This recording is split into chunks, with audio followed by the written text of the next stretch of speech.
guys last year reached a level in the playoffs you guys hadn't been to in a while.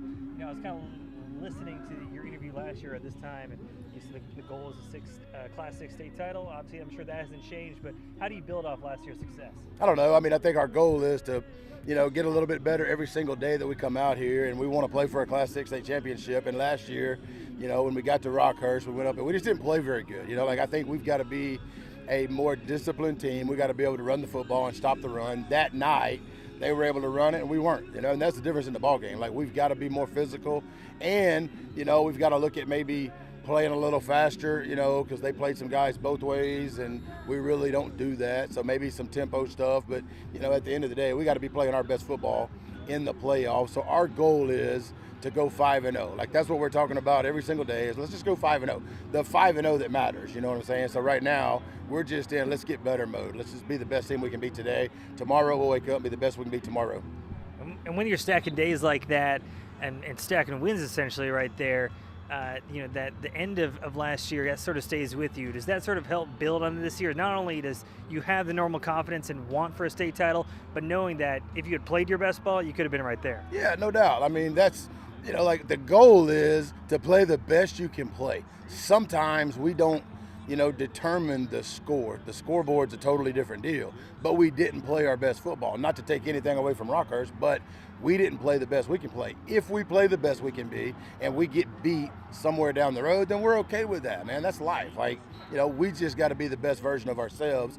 And at the end of the year last year, we were not. So we've spent a lot of time thinking about, what can we do to be the best version of ourselves in November and December. Every team's a little different year by year, but when you look at this 2024 team, what's kind of the identity? What's the bread and butter of this squad? Well, you would think the bread and butter would be run the football, right? Because the offensive line's really big.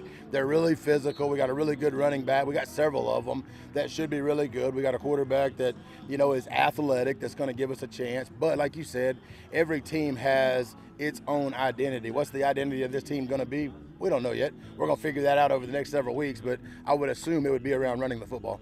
No doubt. Yeah, when you have a line like that, that's going to take you a long way, especially at the high school level. But, just general overlook of the team here. Who's some guys you're excited about this season? Man, I'm excited to watch Parker, man, play defense. Like, he has given us the blues all summer and all fall camp. Like, he is a dog of a football player. I'm excited to see him. I'm excited to see us attack the football on defense. Our three corners have been fantastic. I'm excited to see them challenged, on Friday night. And then to watch Dylan Rivera run behind that line of scrimmage. I'm excited for that, man. It should be some really fun Friday nights.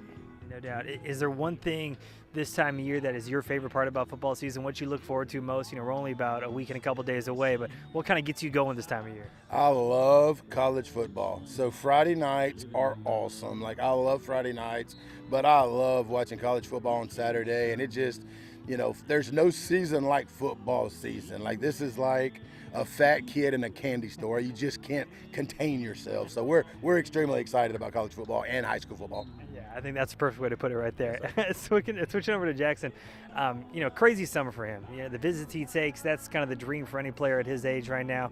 How do you feel like he's handling it? And then for you, I know there's a lot that comes on the high school coaches as well. What's this process like for you? And it's been really good. Like, for me, it's just get more people to come in. So, I try to ask them more questions and take something from them every time they come to help us out. But he's been very mature about it. For a 16-year-old kid, he's handled it super. That's an example of his parents. His parents have been super about it. He's an extension of them. So, it's really been cool. Like, there's been nothing negative about it. And just back to Nixa here in general, is there anything I missed about the team? Anything else you want to talk about that I didn't touch on? No, man, we got great kids that have worked hard, and, what a pleasure it is to coach these guys, and our coaches are fantastic, man. Like, it's going to be a fun year.